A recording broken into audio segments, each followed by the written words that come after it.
मैं हूं भावना शर्मा और आप देख रहे हैं आवाज इंडिया न्यूज का खास प्रोग्राम। प्राचीन धर्म ग्रंथों में जिस रेवा नदी का जिक्र हुआ है वह भारत की एक पवित्र नदी नर्मदा है। कहते हैं गंगा में स्नान करने से जो पुण्य प्राप्त होता है वह नर्मदा नदी के दर्शन मात्र से ही हो जाता है। इस नदी का हर कंकड़ शंकर के समान है, जिसे नर्मदेश्वर महादेव के रूप में पूजा जाता है। नर्मदा के जन्म की कहानी बहुत ही रोचक है और उससे भी रोचक है इसके नदी बनने की कहानी। ऐसी कथा है कि भगवान शिव के पसीने से एक 12 साल की कन्या रूप में उत्पन्न हुई। फिर जीवन में ऐसा मोड़ लिया कि प्यार में इन्हें धोखा मिला और वह उल्टी दिशा में बहने लगी। नर्मदा नदी के बारे में कहा जाता है कि वे राजा मोखल की पुत्री थी। नर्मदा के विवाह योग्य होने पर मोखल ने उनके विवाह की घोषणा करवाई। साथ ही ये भी कहा जो भी व्यक्ति गुलाब कावली का पुष्प लेकर आएगा राजकुमारी का विवाह उसी के साथ होगा। इसके बाद कई राजकुमार आए लेकिन कोई भी राजा मोखल की शर्त पूरी नहीं कर सका।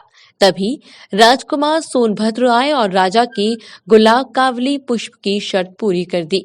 इसके बाद नर्मदा और सोनभद्र का विवाह तय हो गया। राजा मोखल ने जब राजकुमारी नर्मदा और राजकुमार सोनभद्र का विवाह तय किया तो राजकुमारी की इच्छा हुई कि वे एक बार तो उन्हें देख ले। इसके लिए उन्होंने अपनी सखी को राजकुमार के पास अपने संदेश के साथ भेजा, लेकिन काफी समय बीत गया और जूहिला वापस नहीं आई। इसके बाद तो राजकुमारी को चिंता होने लगी और वह उनकी खोज में निकल गई। सोनभद्र के जीवन में जूहिला का आगमन हुआ और दोनों एक दूसरे से प्रेम करने लगे। तभी वह सोनभद्र के पास पहुंची और वहां जूहिला को उनके साथ देखा। इसके बाद नर्मदा ने सोनभद्र को काफी समझाया बुझाया, लेकिन वह नहीं माने। ये देखकर उन्हें अत्यंत क्रोध आया। इसके बाद ही उन्होंने आजीवन कुंवारी रहने का प्रण लिया और उल्टी दिशा में चल पड़ी।